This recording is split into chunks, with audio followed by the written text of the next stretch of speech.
आज आपण 20व्या आणि 21व्या श्लोकावर चर्चा करूया. दोन्ही श्लोक थोडेसे सारखेच आहेत आणि त्यांचे विषय थोडे वेगळे आहेत. मग पहिल्यांदा जेव्हा वाचलं तेव्हा म्हटलं हे काय अर्थ असा वेगळा काहीतरी वाटतं. तर आधी वाचूया. बहु हिंपुटी ओईजे मायपोटी, नको रे मना यातना तेची मोठी, निरोधे पचे कोंडिले गर्भवासी, अधोमुख रे दुःख त्या बाळकासी. तुला काय वाटलेला हा श्लोक जेव्हा तू वाचलास पहिल्यांदा? यातनेची सुरुवात आईच्या पोटात असल्यापासून होते आणि म्हणून जन्मच नको असं म्हणणं म्हणजे जरा थोडं विचित्र आहे की आता जन्माला तर आलो आहे, म्हणजे इथे यात गृहीतक हे आहे की आपण सतत जन्म घेत राहणार आहोत आणि कर्मानुसार कर्मसिद्धांत सगळा प्रमाण मानलेला आहे आणि त्यानुसार बरोबर म्हणजे त्यानुसार यावर चर्चा चालू आहे.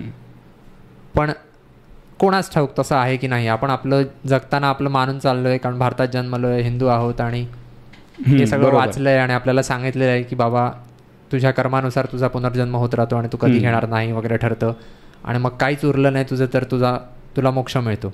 बरोबर. आणि तू दुसऱ्या कोणत्या धर्मात जन्माला असतास तर तुला वेगळं काहीतरी वाटलं असतं. मग तेच नेमकं माहिती आपलं फक्त हे गृहीतक आहे की आपल्याला वाटतं असं की पुन्हा आपला जन्म होईल कुठल्या तरी रूपात. मग माहिती नाही एवढं नक्की असताना आईच्या पोटात असल्यापासून यातना सुरू होते म्हणून जन्म नको. हे मुळात एकतर जो जन्म आहे तो आवडतोय, पण हे पण गृहीतकच आहे ना की दुःख होते. मग एक अर्थ असा लावू शकतो की जेव्हा तू आईच्या पोटात असतोस तेव्हा तू कम्प्लिटली डिपेंड असतोस तुझ्या आईवरती किंवा तुझ्या पालकांवरती जे थांबतात, कारण तू काय करू शकत नाहीस. तू आतमध्ये काहीच ॲक्शन घेऊ शकत नाही आहेस. तू जे काय आई खाते तेच तुला मिळणार आहे. मी एक बघितलं होतं, वाचलं होतं थोडंसं की आता ह्याच्यात लिहिलं ना की यातना होतात. तर मी बोलतो की यातना होतात का बाळाला, कारण आपण जेव्हा जन्माला येतो ना तेव्हा आपले जे ज्ञानेंद्रिय आहेत ते सगळी तेवढी डेव्हलप नसतात, पण आपला जो स्पर्शाचा ज्ञानेंद्रिय आहे, जे स्पर्शाचं ज्ञानेंद्रिय ते डेव्हलप्ड होतं आतमध्ये आईच्या पोटात असल्यापासून. आणि जे आपले काय म्हणतात आईच्या ज्या भावना असतात ना त्या बाळाला समजत असतात. अच्छा, स्पर्शामुळे नाही, एकंदरीतच. अच्छा, हां. कारण आई आपल्या भावनांचा आपल्या शरीरावर परिणाम होतो आणि मग तो शरीरावर झालेला परिणाम त्या बाळालाही जाणवत असेल. बरं, आपण फार म्हणजे ते वेगळं लाईन झालं.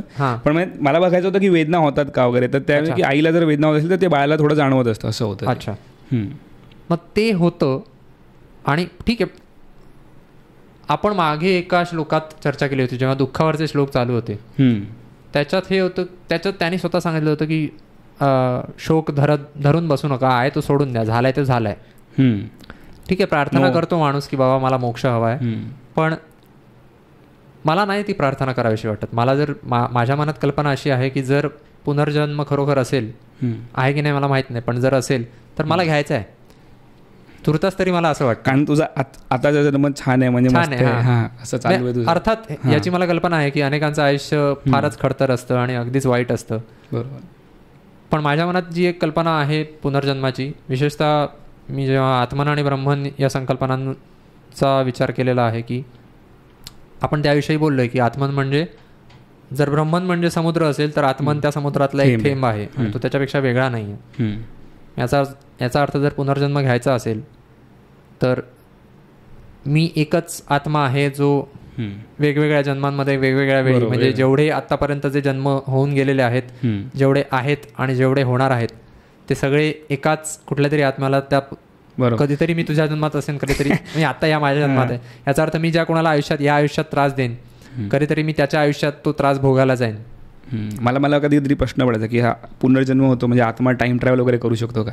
मग तो पुढेच जन्माला येत राहतो फ्युचरमध्ये, की तो असा भूतकाळात जाऊन पण कोणाचा जन्म वगैरे घेतो? कोण असतो आपल्याला माहिती नाही ना. कारण जर वेळ हे परिमाण असेल तर कुठे जातोय पुढे मागे जन्म घ्यायला आपण, ते माहिती नाही. आता आपण ह्या गृहीतकावर जरी चालायचं झालं तरी पण मला वाटतं की मग माझ्या वाटण्याने काय फरकच पडत नाही. कारण जर खरोखर पुनर्जन्म असेल तर मला वाटतंय की, कारण आपण काय हॉरक्रक्स नाही होत की बाबा मोठ्या आत्म्याचे तुकडे पडले आणि ते मग सगळ्या जीवांमध्ये वाटले गेले. मग जर असंही मला प्रत्येकाच्या शरीरात जन्म घ्यायचा असेल, मग तो माणूस असेल, फुलपाखरू असेल, कुत्रा असेल, झुरळ असेल, तर मग प्रार्थना करण्यात तरी काय अर्थ आहे की बाबा नको रे बाबा मला मोक्ष दे. चिकारच वेळ आहे. मग सगळी जीवसृष्टी जोवर आहे तोवर मला जन्म घेत राहावाच लागणार आहे. जर तसं तू अज्युम केलंस तर की असं आहे, जर पुनर्जन्म आहे हे मान्य केलं, हे गृहीतक मान्य धरून चाललो, तर मग याचा अर्थ जेवढे जन्म आहेत तेवढे सगळे मलाच भोगायचे. इंटरनेटवरती मध्ये मी एक कन्सेप्ट बघितला, आता हा श्लोक वाचला आणि नंतर बोललो की बघूया बाबा काय आहे. तर एक कन्सेप्ट होता अँटी नॅटलिझम. तर त्याच्यात असं म्हणणं होतं त्या लोकांचं की आयुष्य हे त्रासदायक आहे आणि ते आयुष्य त्रासदायक आहे, तुमचं ते आयुष्य त्रासदायक आहे, तर तुम्ही एखाद्या नवीन जीवाला जगात आणून परत त्याला कशाला त्रास देत आहे.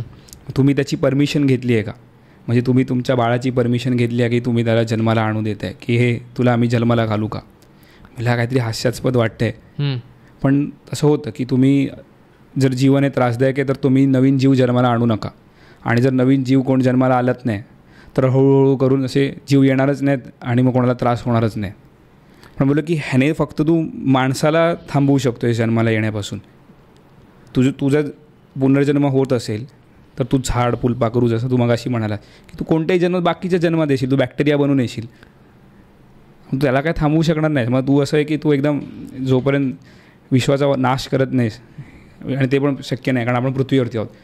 एक प्रकारे असं होतं की माणसाच्या डोक्यात जेव्हा वेगवेगळ्या कारणांमुळे तिरस्कार भरलेला असतो तेव्हा असे विचार मनात येऊ शकतात. पण असं गरजेचं नाही आहे की तीच एक प्रेरणा असेल यामागे. म्हणजे सहसा ही फार शून्यवादाकडे झुकणारी भूमिका आहे की मुलं जन्माला घालू नका, कारण काय फरक, शून्यवाद निहिलिस्ट थोडा ॲटिट्यूड की काय फरक पडतो, कशाला उगाच करायचं. आणि आता कारणं वेगवेगळी असतात. एखाद्या माणसाला असं वाटत असेल की बाबा माझ्या जीन्समध्ये दुर्धर रोग आहे, कारण लोकांना भीती असते की बाबा माझ्या आई वडिलांना तो रोग आहे, काय असेल, कॅन्सर असेल किंवा इतर कुठले रोग असतील, माझ्या आजी आजोबांना तोच रोग झाला, मलाही तोच रोग झाला आणि परत माझ्या बाळालाच तो होईल, तर मी स्वतःहून कशाला, मला माहिती आहे की त्या बाळाचं आयुष्य अर्धवट असेल आणि जेवढं असेल ते वेदनेनं भरलेलं असेल, तर मी मुद्दामून का मूल जन्माला घालू. हा विचार एखाद्याला वाटला आणि तो पूर्णपणे त्याच्या वैयक्तिक क्षमतेवर अवलंबून असला आणि त्याला त्याची जाणीव असली आणि म्हणून त्याला मुलाला जन्म द्यायचा नाही, तर आपण काय म्हणू नाही शकत त्याविषयी. स्वतःची काहीतरी वैयक्तिक कारणं असतील ज्यामुळे एखाद्याला वाटत असेल की बाबा मला मुलं नको आहेत. कारणं काही असतील की हे बाबा मला स्वतःला शक्य नाही म्हणून असेल, एखाद्याला वाटत असेल मला मजाच करायची आहे, किंवा कोणाला वाटत असेल बाबा मला दुर्धर आजार आहे त्यामुळे मला नको आहे. तर अशी कुठलीही वैयक्तिक कारणं आहेत आणि ती वैयक्तिक कारणं त्या माणसाला माहिती आहेत आणि म्हणून त्याला मुलांना जन्म द्यायचा नाही आहे, तर तो त्याचा निर्णय, आपण काय नाही करू शकत.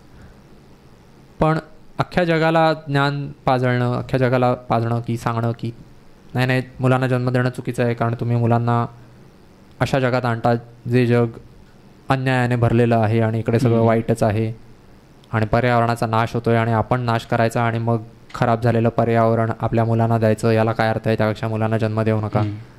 ही चळवळ मला पटत नाही. म्हणजे तू एकतर स्वतः करतोयस ते ठीक आहे की तुझ्या आयुष्यात तू काय करतोयस, ओके, पण तू जगाला आव्हान करून सांगतोयस की मी हे करतोय, तुम्ही पण हेच करा. बरोबर. हां, ते विचित्र पण आहे. आणि तू पर्यावरणाचा जो मुद्दा मांडलास, तर पर्यावरण, माणूस त्याला खराब करतोय ठीक आहे, पण पर्यावरणाला वाचवायला तू हे मूल आणू नको, हे काय मला पटत नाही. कारण पर्यावरण आधीही होतं, डायनोसॉरच्या काळातही होतं, धूमकेतू वगैरे पडले तरीही आहे, म्हणजे ते राहणारच आहे. म्हणजे माणूस नाहीसा होईल पृथ्वीवरून, निसर्गाला काही फरक नाही पडत. हा, निसर्ग असणारच आहे. पर्यावरणात बदल होत राहतात, परिसंस्था नव्या जन्माला येतात आणि नष्ट होतात आणि त्याच्यात जे व्हायचे ते बदल होतात. निसर्गाला काही फरक पडत नाही, कारण अगदी जीवसृष्टी राहिली काय नाही राहिली काय तरीसुद्धा फरक पडत नाही म्हटलं तर. कारण निसर्ग काय फक्त पृथ्वीपुरता नाही आणि आपण त्याला पृथ्वी गृहीत धरतो. आपण पृथ्वी गृहीत धरतो, आपण पण असं माणसाला म्हणजे सेंटर ऑफ द युनिवर्स मानतो. जसं आपण चिडवतो बघ की अमेरिकेमध्ये नेहमी एलियन नेहमी अमेरिकेतच का हल्ला करतात, ते भारतामध्ये हल्ला का नाही करत, कारण अमेरिकन लोकांना America centre of the universe वाटते. तसं कदाचित आपल्या याच्यात पण आपण माणूस स्वतःला सेंटर ऑफ द युनिवर्स मानत असेल की आपणच या सृष्टीचे केंद्रबिंदू आहोत. आपण म्हणतो की माणसाचा जन्म आल्यावरती आपण मोक्ष प्राप्त करतो वगैरे, जन्मानंतर. हा, म्हणजे माणसाचा जन्म घेतो आणि मग आपण मोक्षाच्या जवळ, हां बरोबर, एलिव्हेट होतो, आपली पातळी वाढते. हां, जर आपण म्हणजे सगळं सोडून जसं काय मार्ग सांगितला तो. हां, क्षुद्र प्राण्यांपेक्षा. मी एक गोष्ट मला बाबांनी सांगितली होती की एक साधू असतो त्याला, किंवा ऋषी असतो त्याला अंतर्दृष्टीने त्याला कळतं की पुढचा जन्म त्याचा डुकराचा असणार आहे. तर तो स्वतःच्या शिष्याला बोलावतो आणि सांगतो की माझा पुढचा जन्म डुकराचा होणार आहे, तर तू मला शोधून काढ आणि सापडलो की मला मारून टाक, कारण मी डुकराच्या जन्माला येणार आहे. तर तो मरतो आणि पुन्हा जन्म घेतो डुकराचा आणि त्याचा शिष्य त्याला शोधतो वर्षानुवर्ष आणि त्याला म्हणजे त्याच्या ज्या काही शक्ती असतात त्या वापरतो आणि मग स्वतःच्या गुरुला शोधून काढतो. आणि मग दिसलं डुक्कर, तो त्याला मारायला जातो, तसं चिखलात लोळत पडलेला असतो. नाही राहू दे, मी आता मजेत आहे, बरं आहे मी आता. ते जावे त्याच्या वंशात तेव्हा आपण गृहीत धरून चालतो की अरे दुसरे जन्म किंवा दुसरे जीव आपल्यापेक्षा क्षुद्र असतील. बरोबर. पण त्यांचं जेवढं आयुष्य असतं ते त्यांच्यासाठी जर पैसा वसूल असेल तर मग आपण कोण ठरवणार आहे? हे ठीक आहे, म्हणजे माणसानं स्वतःला केंद्रबिंदू मानू नये, हे बरोबर आहे. नाही, मी मानू नये म्हणत नाही, की आपण कदाचित मानत असू म्हणून आपल्याला वाटतं की हे मोक्ष वगैरे. आपण मानतो आणि म्हणून मग सगळं आपण आपल्यासाठीच आहे असं धरून माणसालाच समोर धरून चालतो आणि सगळं काही. पण एका मर्यादेपर्यंत मला ते बरोबर वाटतं. म्हणजे समज आता मी बोका पाळलाय आणि मला तो खूप आवडतो, पण समज एखाद दिवस अशी परिस्थिती असेल की मला माझ्या बोक्याला वाचवता येईल किंवा एका अनोळख्या माणसाला वाचवता येईल एकाच वेळी, आणि एकाला सोडून द्यावं लागेल, तर मी त्या अनोळख्या माणसाला वाचेन. निदान आत्ता माझं डोकं ताळ्यावर आहे तर मी हा निर्णय घेऊ शकतोय की असं करायची वेळ आली तर मी त्या माणसाला वाचवेन, कारण अशा वेळी मी जर तुलना करायची झाली तर जीव जास्त महत्त्व माणसाला द्यावं अशा मताचा मी आहे. याचा अर्थ असं नाही आहे की प्राण्यांना मारून टाका. हां, म्हणजे तुच्छ लेखा बाकीच्यांना असं माझं म्हणणं नाही, पण आपण आपली जात वाचवायला हवी आणि आपली माणसाची जात आहे तर आपण त्याला जास्त महत्त्व आणि जास्त प्राधान्य द्यायला हवं. आणि त्या दृष्टीने जे करावं लागेल ते करावं लागेल. मग त्यात पर्यावरणाबरोबर आपल्याला वाटाघाटी कराव्या लागतील की ठीक आहे, काही गोष्टी आपण करू ज्याच्यामुळे पर्यावरणाचा ऱ्हास होईल आणि ज्याचा आपल्यालाच त्रास होईल. पण मग आपण सतत तंत्रज्ञानात विकास करतोय. 100 वर्षांपूर्वी ज्या प्रमाणात ऊर्जेचा ज्या प्रकारे वापर व्हायचा आणि तो वापर होण्यासाठी जेवढं प्रदूषण निर्माण व्हायचं त्यात आता खूप बदल झालेला आहे एवढ्या वर्षात. बरोबर. आणि अजूनही वेगवेगळे शोध चालूच आहेत. म्हणजे असं नाही की लोक थांबलेत की हां बस झाला. बरोबर. मग तो विकास होत राहतो आणि ती उन्नती होत राहते. मग जशी ती त्या बाबतीत होते तशी ती आपल्या जन्मातही आपली होत असते आणि ती होत राहावी यासाठी आपण जेवढे अधिकाधिक जन्म घेऊ तेवढी आपली समज वाढत राहील. मग मला मोक्ष हवा आहे, लवकरात लवकर माझी इथून या जीवसृष्टीतून सुटका कर.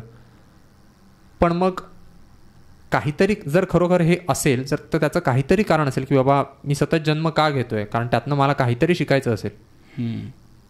मग ती शिकवण जर मला मिळालेली नाही तर मोक्ष मिळून फायदा काय?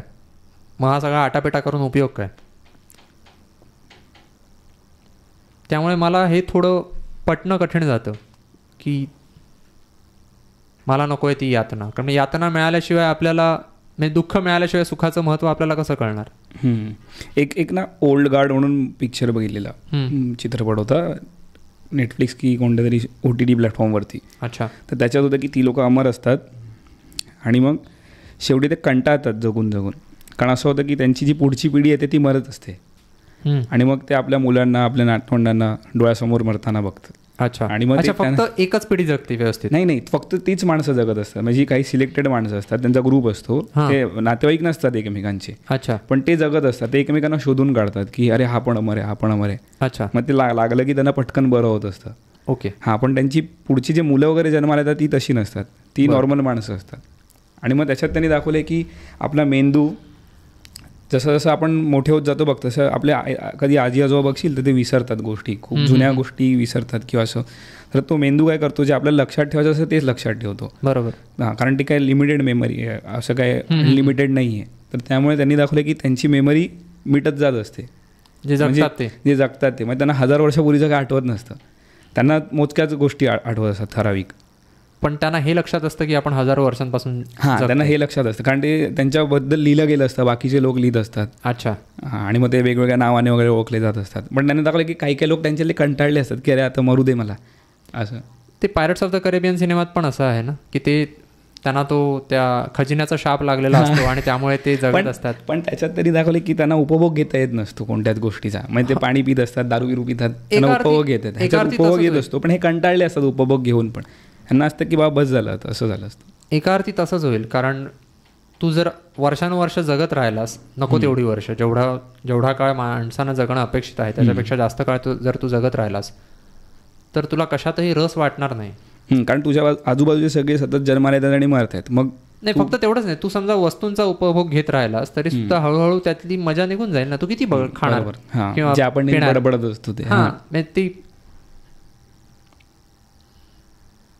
त्यामुळे अमर असण्याला काय अर्थ नाही. ठीक आहे, सतत जन्म घेत राहिलो आणि डोक्यात ती स्मृती राहिली की बाबा मी सतत, मला माहिती आहे माझा आधीचा जन्म काय, तरी माणूस वैतागेल. पण सध्या तसं नाही आहे. मग तू ते पुनर्जन्मातले बदले वगैरे घ्यायला जात राहशील पूर्वजन्मातले. त्यापेक्षा ते चालू आहे, चांगलं आहे. आणि त्यातनं काहीतरी जर आपण धडा घेणं अपेक्षित आहे तर मग ठीक आहे. त्यामुळे मला हा श्लोक पचनी पडणं कठीण जात आहे, हा माझा मुद्दा आहे. आपल्याला काही तुला बघ अजून एक दुसरा अर्थ असा होतो की तू जे काही यातना भोगल्यास आईच्या पोटामध्ये, याच्या अर्थी त्या खूप जास्ती होत्या जन्माला यायच्या आधीच. अच्छा, तर तू आता ज्या यातना भोगतोयस ते काहीच नाही, असा या श्लोकाचा अर्थ. असा एक तू अर्थ लावू शकतोस त्याचा, की आईच्या पोटातच असताना तू एवढ्या नरक यातना भोगल्यास की आता ज्या तुला यातना आहेत, आता आपण दुःखी कष्टी होत असतो. कारण आधी पण आपण ह्याच्या काही दुःखावरचे श्लोक वाचलेत ना, त्याच्यात होतं की दुःख आहे सुख माना, दुःखालाच तुम्ही सुख माना वगैरे. त्यात ही एक असा अर्थ लावू शकतो. थोडक्यात आपली तयारी करून मग आपल्याला की अरे तुम्ही आधी एवढं दुःख भोगलंय तर हे काहीच नाही आहे असं. मी हे म्हणणार नाही की प्रत्येक माणसाच्या बाबतीत हे लागू होतं, कारण कोणाला काही आजार वगैरे असतील तर ते असं तू म्हणू शकणार नाही की, कारण आपण म्हणतो बा नो पेन नो गेन, पण काय प्रत्येक पेनने तुला काहीतरी गेन होते असं नाही. किंवा एक जस्टिफिकेशन म्हण किंवा असं लोक समर्थन करतात, अरे जे होतं ते आपल्या चांगल्यासाठीच होतं. पण ते माणूस जर इतका तो वेदनेने विवळत असेल किंवा कळवत असेल तर ते काय चांगल्यासाठी. बरोबर, तू तर बोलू शकणार नाही की मग ते आपल्या नॉर्मल माणसांना ठीक आहे, ज्यांना आयुष्यात काही प्रॉब्लेम नाही, धडधाकड आहोत. पण मग ते पुढच्या श्लोकाच्या अनुषंगाने कसं बघणार, कारण हे सगळे श्लोक एकमेकांना जोडलेले आहेत. तर तसं जर तू पुढचा श्लोक घेतलास तर मग म्हणजे तोही एकत्र वाचलेस तर असं होतं की मग पुनर्जन्म नको, येर झारा. मग मना वासना चुकवी येर झारा, मना कामना सांडी रे द्रव्यधारा, मना यातना थोर हे गर्भवासी, मना सज्जना भेटवी राघवासी. मग ह्याचा अर्थ जर तू दोन्ही एकत्र पकडलेस ना तर आणि अर्थ लावलास तर मग याचा होतो की पुनर्जन्मातून सुटका कर आणि मोक्ष मिळू दे मला.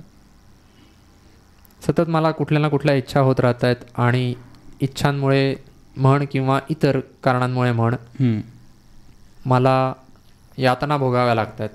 तर ते सगळं जाऊ दे आणि मला राघवाची भेट घडवून आण. तर इथे राघव कदाचित मोक्ष या अर्थाने घेतलेला असावा कदाचित, किंवा असं असेल. कारण तू मगाशीच म्हणालास ना की जर आपण आत्मन पूर्ण समुद्र आहे आणि तू एक त्याचा बिंदू आहेस, ब्रह्मन पूर्ण समुद्र आहे आणि आत्मन त्याचा एक बिंदू, आणि आपण मानतो की राम हा देव होता, तर ते तसंच अर्थ लावू शकतो की जर, किंवा खरं तर मला भेटवी राघवासी, म्हणजे मी आता तू म्हणालास म्हणून, पण त्यावरनं मला असं वाटतंय की या दुसऱ्या श्लोकाचा अर्थ जास्त सकारात्मक असू शकतो, की माझ्या मनात चिकार वासना आहेत आणि काम, आता तो सांडी रे द्रव्यधारा म्हणतो की त्या इच्छा सगळ्या सोडून दे त्या अशाच, आणि मग राघवाला भेट. म्हणजे आपण राघवाला आदर्श मानले तर त्या अर्थाने हा श्लोक सकारात्मक ठरू शकतो की मी जगतोय, मला मरायची गरज नाही आहे, मला मरून मग मोक्षप्राप्तीची वाट बघायची गरज नाही. मी जगत असतानाच माझ्या मनातल्या इच्छा सगळ्या कमी होऊ देत, वासना सगळ्या जाऊ देत निघून, आणि जेवढ्या मला यातना होत आहेत त्या यातना, आता तू म्हणालास की आधीच आपली तयारी करून मग आपण बाहेर येतोय, तर त्या दृष्टीने विचार केला तर यातना जो काही सोस आपल्याला भोगावा लागणार आहे, सोसावा लागणार आहे, ते सगळं सोसायची आपली तयारी, आपली सहनशक्ती ती वाढू दे, ती इतकी वाढू दे की मी राघवाच्या पातळीला पोहोचावं. तर त्या दृष्टीने मग मला दुसरा श्लोक सकारात्मक वाटतो.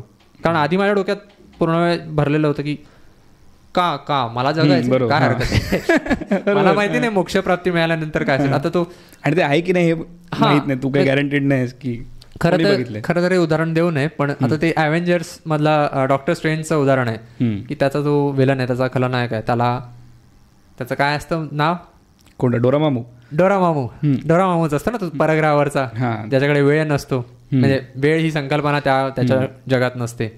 डोरामामू का काय त्याचं नाव असतं. तर मग ते त्याला हवं असतं ना की कायमचं मला त्याच्याकडे जायचं, तिकडे गेल्यानंतर आनंदच आनंद, असं त्याच्या कल्पना असतात. आणि प्रत्यक्षात तिकडे गेल्यानंतर तिथे कायमच्या यातना असतात. कोणता हा डोरामामू तो त्याचे ते 3 असतात ना डोळ्याला मेकअप लावलेले ते विलन, आणि ते जेव्हा त्याला ऍक्टिवेट करतात किंवा त्याला जिवंत करतात, त्याला पृथ्वीवर आणतात किंवा या जगात आणतात. ते जाऊ दे, नसेल आठवत तर जाऊ दे, पण मुद्दा असा की आपल्याला माहिती नाही की काय आहे पलीकडच्या जगात. हा ते तुला माहित नाही, तिकडे काहीतरी बेकार निघाला तर तू परत रडशील, मला इकडे माहित नाही ना बाबा, तिकडे गेल्यावर हिशेब होईल आणि म्हणत नाही तू बाबा तू पुरेसं केलं नाहीस. चेकलिस्ट. एक ब्रशअप लाईफ नावाचं जॅपनीज सिरियल आहे किंवा ड्रामा आहे, म्हणजे एक काय 16 एपिसोड का असं काहीतरी आहे त्याचे. त्यात ते कॉमेडी आहे आणि छान दाखवलं त्याने, विनोदी एकदम, की ती बाई मरते, मेल्यानंतर जाते आणि तिला ते अगदी जापनीज पद्धतीत आहे की पुढे तू मासा म्हणून जन्माला येणार आहेस आणि रेफरन्स म्हणून हा फोटो बघ.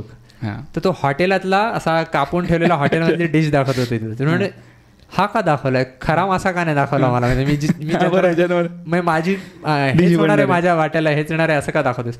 नाही संदर्भ म्हणून आहे, आम्हाला दुसरा सापडला नाही असं वगैरे. म्हणजे त्यात मजेशीर घेतलेलं आहे की तुला माहिती नाही की पुढे काय होणार आहे. तर मग तसं असेल तर बाबा आता जे जगतोय ते चांगले, आणि ते जगत असताना जन्माला मी का नावं ठेवू किंवा जन्म मरणाच्या प्रक्रियेला मी का नावं ठेवू असं वाटतं. पण जर तू म्हणालास त्या अर्थाने विचार केला की यातना वगैरे खूप आहेत आणि तर मला फक्त तयार कर त्या भोगायला. आता मगाशी मी मुद्दा मांडला होता अँटीनेटलिझम, जे वाचलेलं ऐकलेलं मी, म्हणजे तर त्याच्याबद्दल एक होतं की लोकांच्या, तू आता म्हणालास की काय विचारू शकतात. गेल्या आठवड्यात एक लेख वाचला होता पेपरात, नाव होतं जरा विसाऊ या वळणावर, असं नाव होतं. जरा विसाऊ या वळणावर. तुला पाठवतो नंतर फोटो त्याचा, मस्त लेख आहे तो. त्याच्यात त्याने काय लिहिलं की एक मध्ये व्हिडिओ आलेला इंस्टाग्रामवरती, तो मुलगा शूट करून दाखवत होता, स्विमिंग पूल आहे, काय काय होतं त्याच्या कॉलनीमध्ये, आणि तो बोलला की इथे मला जायला वेळ नाही आहे स्विमिंग पूलमध्ये, आणि बोलला मला काय या बिल्डिंगमधल्या कोणालाच जायला वेळ नाही आहे, कारण पूर्ण वेळ हे रिकामच असतं स्विमिंग पूल. आणि बोलला लोकांनी लोन घेऊन ठेवलेत, घराचं लोन, गाड्यांचं लोन, आणि मग ते त्यासाठी मरत आहेत. अच्छा. आणि मग जर तू असा तुझ्याकडे स्वतःलाच वेळ नाही आहे, मग तेव्हा तुझ्या मनात असा विचार येऊ शकतो ना की अरे मलाच द्यायला वेळ नाही आहे स्वतःला, जे तू म्हणालास की काही लोक आयुष्याला एकदम त्रस्त झाले असतात. मग तेव्हा त्यांच्या मनात विचारू शकतो की अरे मला स्वतःला द्यायला वेळ नाही, तर मी एका नवीन जीव जर आणला जन्माला तर त्याला काय वेळ देईन मी. एक म्हणजे जी सुख आहेत ती मला त्यांचा उपभोग घेता येत नाही, आणि दुःख मात्र दुःखांपासून मला पळता येत नाही. मग ते त्याच्यात हे पण होतं की त्याची गरज आहे का तुम्हाला, म्हणजे तेवढ्या फ्लॅट बीट दुनियाभरच्या गोष्टी घेण्याची गरज आहे. कारण आपण बघतो इतरांकडे आणि आपण काय काय करत जातो, गाड्या घेतो, घरं घेतो, आणि खरं म्हणजे आयुष्यात आपल्याला त्याची गरज नसते. आपण त्याच्या कमीमध्ये पण राहू शकतो सुखी, पण आपल्याला कळत नाही. मी ना मध्ये एक ते प्रोफेसर आहेत, मी तुला पाठवेन नंतर, त्यांनी अष्टलक्ष्मी इंडेक्स म्हणून मांडलं आहे. कारण आता आपल्या इथे मी बोललेलं अष्टलक्ष्मी इंडेक्स मी मागे सांगितलेलं का तुला, हे आपण डिस्कस नव्हतं केलं. तर अष्टलक्ष्मी इंडेक्समध्ये आता कसं आपल्या देशाच्या GDP मध्ये मोजतात, ग्रॉस डोमेस्टिक प्रोडक्शन. तर त्याच्यात काय होतं की फक्त प्रोडक्शन किती झालं, मग आपण ओरबाडून जे काय प्रोडक्शन करतोय त्याच्यावरती फक्त फोकस असतो. पण अष्टलक्ष्मी इंडेक्समध्ये काय सांगतो की हे जे बोलतात गजलक्ष्मी, धैर्यलक्ष्मी, स्थैर्यलक्ष्मी, संतान लक्ष्मी, म्हणजे की तुमच्याकडे देशामध्ये सगळ्या गोष्टी असल्या पाहिजेत. जर या सगळ्या असल्या, गजलक्ष्मीमध्ये तुझं सैन्य असलं पाहिजे तुझ्या देशात, संतान लक्ष्मीमध्ये तुझ्या देशात पुरेशी लोकसंख्या असली पाहिजे, मुलं होत राहिली पाहिजेत, तू सर्वार्थाने समृद्ध असायला तू सर्वार्थाने समृद्ध असायला हवास, की ह्या सगळ्या गोष्टी हव्यात तर तुझ्या देशाची उन्नती होईल. अच्छा. संतान लक्ष्मी, आता तू चायनामध्ये बघतोय, तिथे चायनामध्ये त्यांनी पॉलिसी काढली, अचानक एक मूल, मला पण आधी वाटायचं की आपल्या देशात का नाही राबवत येत असली पॉलिसी, पण आता कळतंय की अरे डिव्हिडंडचा फायदा.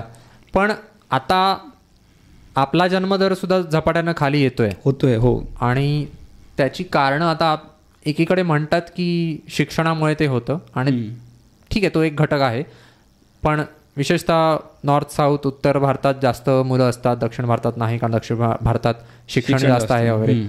तर तो एक घटक झाला. पण त्याहूनही मुख्य कारण हे आहे की उत्तर भारतामध्ये 12माही नद्या असतात, त्यामुळे तिकडे शेती करायला वाव जास्त आहे, त्यामुळे जास्तीत जास्त लोक तिकडे शेतीत आहेत.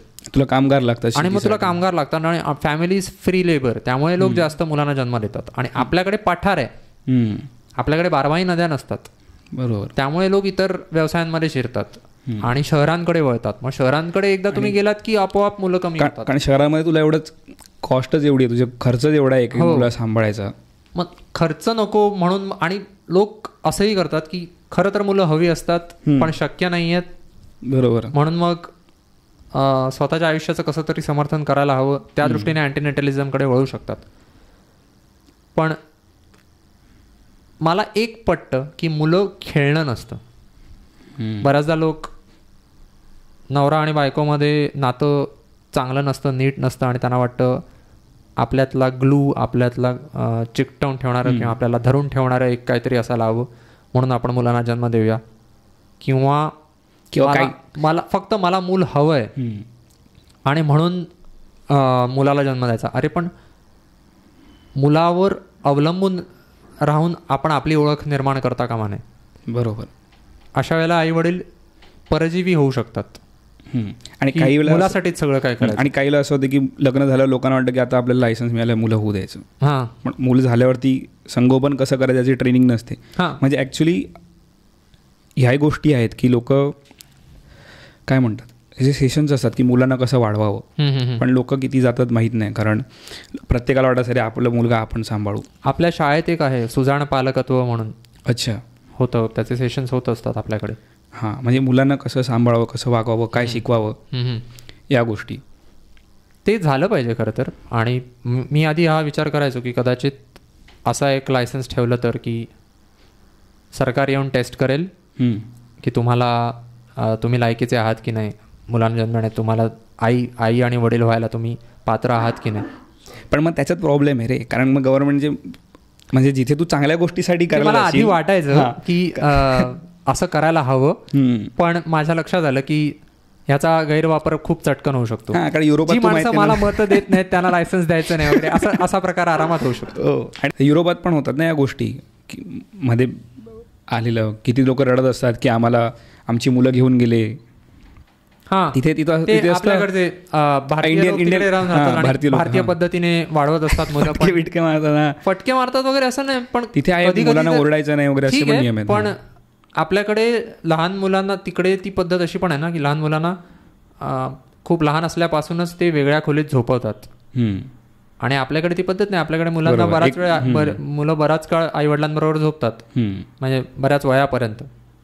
तर तिथे तसंही झालेलं आहे की तुम्ही तुमच्या मुलांना सोबत घेऊन झोपता, म्हणजे तुम्ही सेक्शुअल असॉल्ट करताय त्यांच्यावर. अरे बापरे. आणि मग मुलं घेऊन गेले. तो एक वेगळा प्रकार आहे. माझं म्हणणं होतं की लायसन्स म्हणून असू. बरोबर, गैरवापर होऊ शकतो त्याचा पटकन. आणि पण त्यामागचा माझा मुद्दा असा की तो विचार येण्यामागचा की आई वडील होण्यापूर्वी आधी आई वडील म्हणून कसं व्हावं याचं काहीतरी प्रशिक्षण मिळायला हवं. पण त्यात गंमत अशी सुद्धा आहे की बऱ्याचदा आई वडील जर विशीत असताना त्यांना मुलं झाली तर त्यांची मुलं धीट होतात. कारण आई वडील स्वतः थोडे त्या वयात असतात, बेफिकीर असतात. आणि मग ती बेफिकिरी, तो आविर्भाव मुलांमध्ये सुद्धा येतो आणि मग मुलं थोडी मजेत राहतात. तिशी नंतर आई वडिलांना जगाची जाणीव झालेली असते, त्यामुळे ते जास्त घाबरट झालेले असतात, जास्त भित्रे झालेले असतात. आणि म्हणून तिशी नंतर झालेली मुलं आई वडील जास्त जपतात.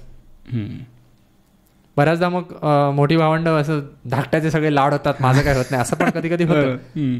पण त्याचं कारण ते असतं की तिशीनंतर जी कोण मुलं, असं नाही की पहिलंच मुलं तिशीनंतरच असेल, पहिलं दुसरं तिसरं, जे तिशीनंतर आई वडील तेवढे धीट राहिलेले नसतात कारण त्यांना जगाची जाण असते तोवर. तर मग मुलांना ते जास्त काय म्हणतात, मग त्यानुसार त्यांचं संगोपन होतं आणि मग त्यानुसार लाड जास्त होतात. पण लाड म्हणतो लाड नाही, पण सांभाळणं जास्त होतं की त्याला धरून ठेवायचं, त्याला कुठे जाऊ द्यायचं नाही, हा प्रकार वाढतो.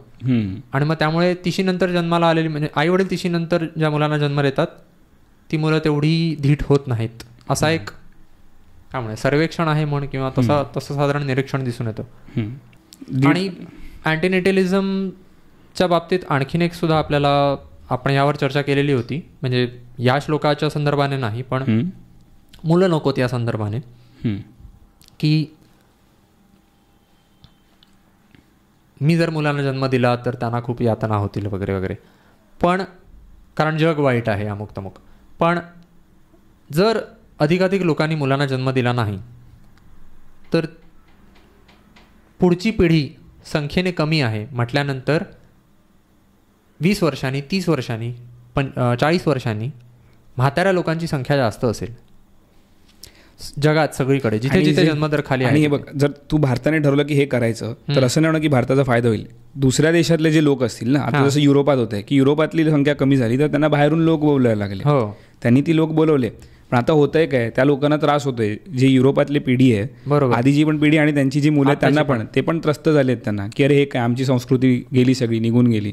आणि असं नाही झालं की लोकसंख्या कमी झाली आहे, लोक तर आहेत, कारण दुसऱ्या देशात कोणतरी जास्त जन्म देतच असणार मुलांना. मग ते लोक तुमच्या इथे येतात. मग तुम्ही जे करतायत, तुम्ही जर समजा लाखो रुपये कमवताय आणि टॅक्स भरताय 30-30% कोणासाठी? तुम्ही जर परदेशातल्या माणसासाठी 30% टॅक्स भरताय, अर्थच नाही आहे. मग ते होतं. आणि म्हणजे असंही होतं की बाहेरून आलेल्या माणसाला जर इथलं वैभव वाटतं, कारण तो ज्या मुळात येतो का, जर एखादा माणूस गरीब देशातून श्रीमंत देशाकडे येतो का, आणि त्याला आपण अडवू शकत नाही. आपण असं म्हणू शकत नाही की माणसाने स्वतःचा स्वार्थ शोधू नये, तो त्याने शोधावा. यजमान जो देश असेल तिथल्या संस्कृतीचा मान ठेवावा, आणि तो सगळा तो वेगळा विषय झाला. पण लोक गरिबीतून श्रीमंतीकडे जाण्यासाठी जातात, त्यामुळे त्यांना तडजोडी करायला काही वाटत नाही.